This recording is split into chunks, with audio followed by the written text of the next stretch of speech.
Hello, traders. This is Andy with Trade Ideas. It is May the 30th on a Tuesday morning, and let's take a look at the market real quick. SPY had a nice day on Friday, and now we are gapping up out of this range finally. I think it's key to watch to see if we can hold this range today and not fall back in below this 420.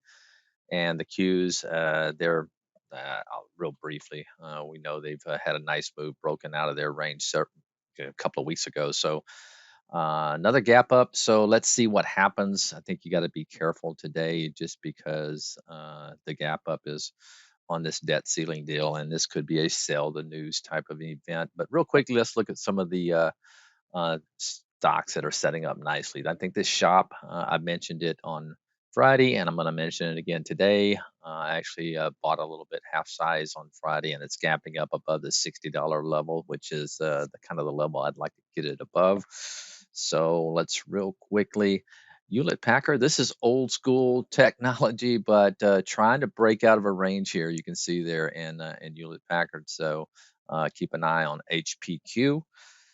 Uh, Let's see, MGNI. I'm kind of liking this setup. Had earnings a couple of weeks ago. Nice move. It's been going back and forth, but now it's consolidating right above this 10 period moving average. So keep an eye on that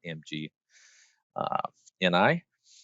Uh, On is a semiconductor play that I believe was on my list on Friday, and now it's gapping up above this kind of breakout level on that ON.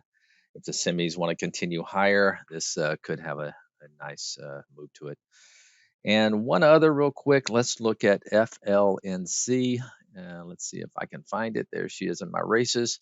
And liking the way this is set up after earnings, once again moving sideways, look for a push there. Have a great day, and I'll talk to you guys tomorrow. Bye bye.